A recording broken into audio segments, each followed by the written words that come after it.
में स्वागत है। इस प्रेस वार्ता को विशेष रूप से बुलाया गया है क्योंकि माननीय पोक्सो न्यायालय से एक महत्वपूर्ण आदेश प्राप्त हुआ है चित्रगुप्त थानाकांड संख्या के संबंध में, जिसके बारे में आप सभी को जानकारी है कि पुलिस मुख्यालय के निर्देशानुसार एसआईटी द्वारा इसका अनुसंधान किया जा रहा था और उसके बाद वर्तमान में बिहार सरकार के द्वारा इस कांड के अनुसंधान अग्रिम अनुसंधान हेतु सीबीआई को कार्यभार सौंपने का जो अनुशंसा की गई। इस कांड के संबंध में जो माननीय न्यायालय का आदेश प्राप्त हुआ है उसके अनुपालन हेतु आप लोगों की सुविधा के लिए कुछ इस मामले के जो तथ्य हैं उनको आपके सामने जो एसआईटी के विभिन्न सदस्यों उनके द्वारा रखा जाएगा ताकि इसके माननीय न्यायालय के आदेश का जो है अनुपालन किया जा सके। एसआईटी के द्वारा जो इस संबंध अनुसंधान के दौरान जो तथ्य आए हैं उनको जो पुलिस मुख्यालय को पुलिस महानिदेशक महोदय को एक तथ्य प्रतिवेदन समर्पित किया गया, जिसके आधार पर एसआईटी के द्वारा जो विभिन्न तथ्य हैं इसमें उनसे आप लोग को अवगत कराया जाएगा ताकि माननीय न्यायालय का जो आदेश है उसका अक्षरशः अनुपालन करने में जो भी संबंधित है उन सभी को सुविधा हो। पहले तो 9 जनवरी को विक्टिम के परिवार के द्वारा कदमकुआं थाना के एक पुलिस पदाधिकारी को फर्द बयान दिया गया। उस फर्द बयान को चित्रगुप्त नगर थाने को अग्रसारित किया गया। फर्द बयान प्राप्त होने के साथ ही वहां पे उस फर्द बयान के आधार पे एक प्राथमिकी दर्ज की गई सुसंगत धाराओं में। सूचना प्राप्त होने के साथ ही चित्रगुप्त नगर थाने की पुलिस पदाधिकारी एवं एफएसएल की टीम के द्वारा घटनास्थल जो बताया गया था फर्द बयान में उसका बृहद रूप से निरीक्षण किया गया। निरीक्षण के क्रम में सबसे पहले तो ये पाया गया कि पूरे घटनास्थल पे सीसीटीवी का व्यापक कवरेज मौजूद है। सीसीटीवी के डीवीआर का अवलोकन किया गया। अवलोकन करने के उपरांत उसे विधिवत जब्त करके एफएसएल जांच हेतु अग्रसारित कर दिया गया। साथ ही साथ एफएसएल के द्वारा घटनास्थल पे जो भी महत्वपूर्ण साक्ष्य मौजूद थे उन्हें विधिवत सीज करके फोरेंसिक जांच के लिए भेज दिया गया। साथ ही साथ जो भी संबंधित वहाँ पे लोग थे इस घटना से, जैसे उस हॉस्टल के वार्डन हो गए, वहाँ रहने वाली अन्य लड़कियां हो गई, गार्ड्स हो गए, साथ ही साथ जो हॉस्पिटल में पीड़िता के परिवारजन थे और डॉक्टर जिन्होंने उनका इलाज कर रहे थे, उन सभी का बयान लिया गया। उन सभी के बयान का वीडियो भी बनाया गया। साथ ही साथ ये उसके बाद परिवार के द्वारा अनुसंधानकर्ता को पीड़िता के कमरे से मिले एक दवा के खाली स्ट्रिप प्रदान किए गए। उस दवा का नाम एमिटोन प्लस है। साथ ही साथ फैमिली के द्वारा ही पुलिस को 5 कपड़े प्रदान किए गए। परिवार के द्वारा बताया गया कि यह वही कपड़े हैं जो ये पीड़िता पहन रखी थी और हॉस्पिटल के द्वारा उन्हें दिए गए थे। साथ ही साथ पीड़िता का मोबाइल फ़ोन भी उपलब्ध कराया गया। इन सभी को अग्रतर फॉरेंसिक जांच के लिए भेज दिया गया। इन सब की सूची बनाई गई। साथ ही साथ अनुसंधान के क्रम में यह भी पता चला कि ये पीड़िता का उम्र 18 से कम है, वो जुवेनाइल है, अतः इस कांड में पॉक्सो एक्ट के धाराओं का भी समावेश किया गया। इसमें जब तो ये जानकारी प्राप्त हुई कि 6 तारीख को पीड़िता को हॉस्टल के कमरे से निकाल के डॉक्टर सजानंद के अस्पताल लाया गया था। फिर समुचित इलाज हेतु जो परिजनों के द्वारा ही इनको प्रभात मेमोरियल अस्पताल ले जाया गया। अग्रतर अनुसंधान में बात निकल के आई कि जब इनको प्रभात मेमोरियल अस्पताल ले जाया गया तो वहाँ पे ये कोशिश की गई कि पुलिस केस दर्ज ना हो, परंतु प्रभात मेमोरियल के द्वारा 6 तारीख को एमएलसी काटा गया और थाना को इसके बारे में सूचना दी गई। थाना को सूचना प्राप्त होने पर एक महिला सब इंस्पेक्टर के द्वारा वहाँ पे आई जो उनके परिजनों से मिली। परिजनों के द्वारा बताया गया कि जब वो होश में आएंगी तब उनका अपना बयान दर्ज करके अग्रता कांड दर्ज करेंगे। वे महिला सब इंस्पेक्टर के द्वारा वहाँ के परिजनों को नंबर दिया गया अपना कि अगर कुछ भी इसमें कहना चाहते हो तो आप लोग इस नंबर पे कॉल करके बताएं।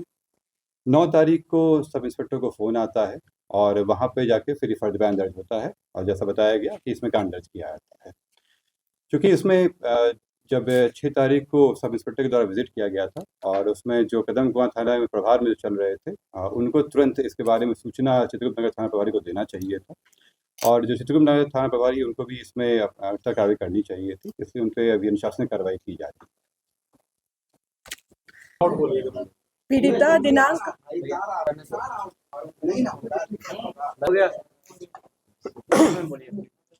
पीड़िता दिनांक 6 जनवरी से लेकर 10 जनवरी तक प्रभात मेमोरियल हॉस्पिटल में इलाजरत रही।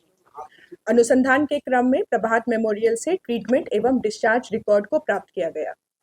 प्रभात मेमोरियल द्वारा निर्गत डिस्चार्ज समरी में, जो कि लामा है, उनमें निम्नलिखित कारण अंकित किए गए हैं: alleged case of opioid poisoning, drug induced hepatitis, head injury with severe cerebral edema, refractory septic shock, hypokalemia, hypocalcemia, viral meningitis, hypothyroidism।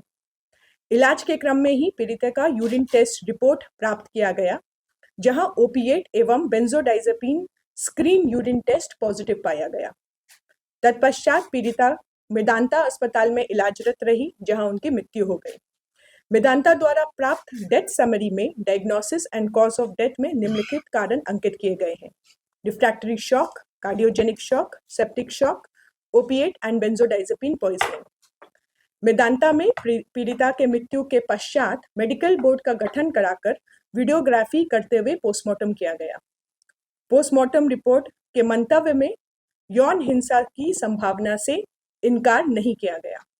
Prabhat memorial अस्पताल एवं मेदांता से प्राप्त medical records, PM report, PM video को पटना एम्स में स्पष्ट मंतव्य हेतु अग्रेसारित किया गया है। जांच के दौरान विधि विज्ञान प्रयोगशाला में भेजे गए पीड़िता के वस्त्रों में से एक अंतवस्त्र में से वीर्य होने का प्रमाण मिले हैं, जिसे वैज्ञानिक रूप से एफएसएल के द्वारा डीएनए सीक्वेंसिंग किया जा रहा है। एसआईटी टीम के द्वारा जांच का दायरा बढ़ाते हुए माननीय न्यायालय से आदेश प्राप्त करने के पश्चात अन्य संभावित संदिग्धों का डीएनए सैंपलिंग कराया जा रहा है।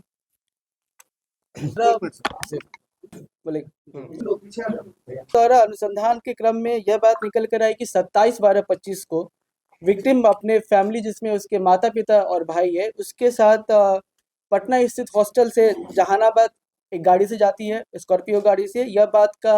इस बात का सत्यापन फैमिली मेंबर्स के बयान से भी होती है।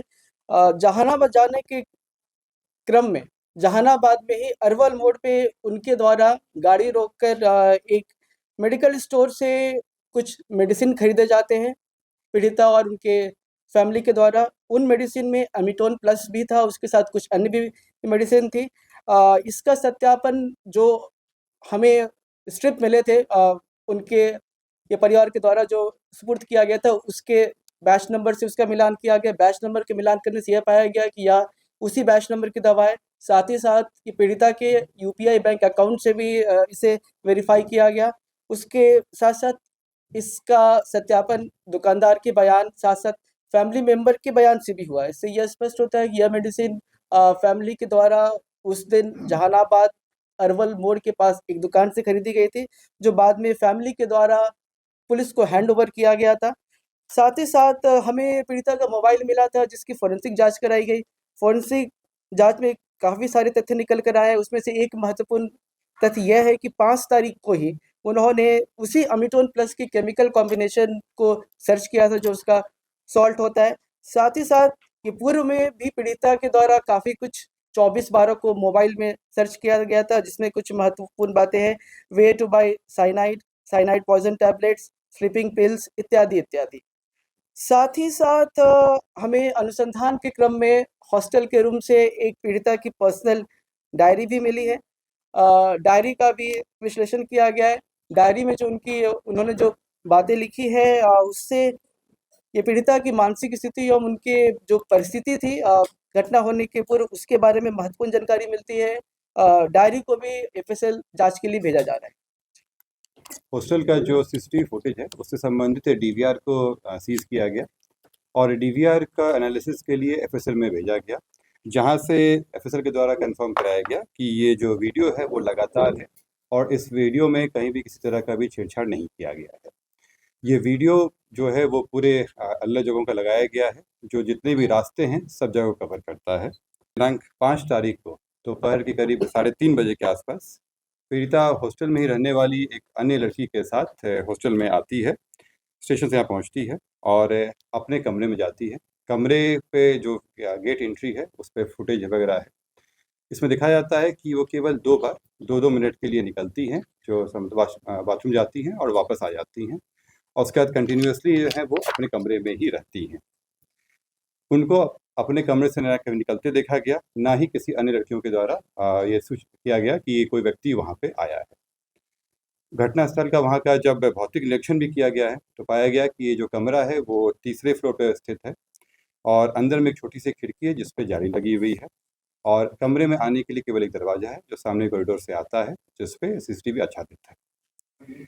इसमें जब आगे एनालिसिस किया गया तो देखा गया कि 6 तारीख को सुबह में करीब 9 बजे के आसपास हॉस्टल की वार्डन जो आती हैं वो पीड़िता को नाश्ता करने के लिए जगाती हैं, परंतु वहाँ अंदर से कोई जवाब नहीं आता है।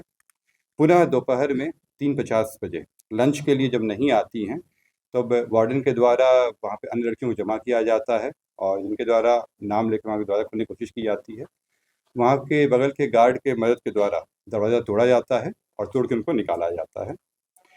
इसमें जब इसके पहले के में देखा गया तो पाया गया कि जो पीड़िता हैं वो 5 तारीख को दोपहर के 3:05 पे पटना जंक्शन पे पहुँचती हैं और पटना जंक्शन पर जिस ट्रेन से आती हैं उस ट्रेन का उन्होंने एनालिसिस किए।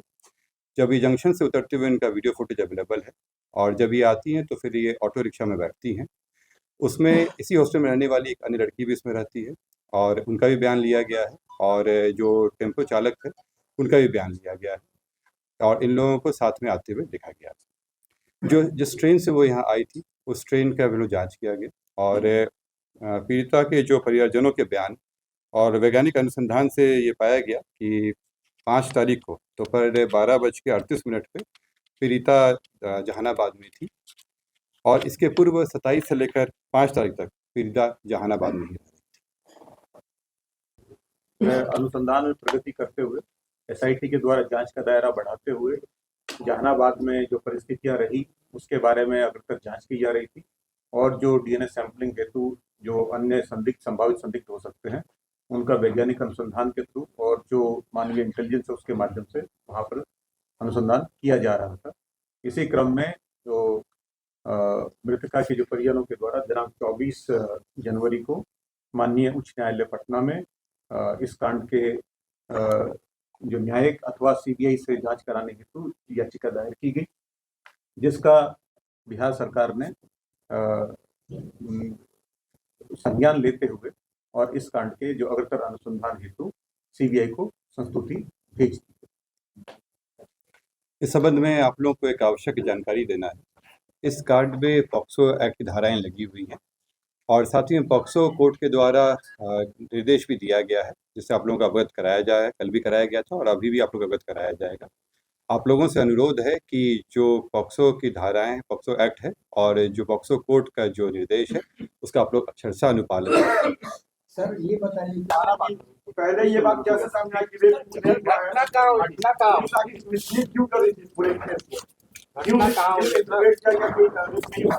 पटना में हुआ है या जहानाबाद? पहले बोला गया कि रेप नहीं हुआ सर, दोबारा फिर जो तथ्य थे उससे अवगत करा दिया गया आप लोग को। इसके अगर पुलिस क्या कर रही थी?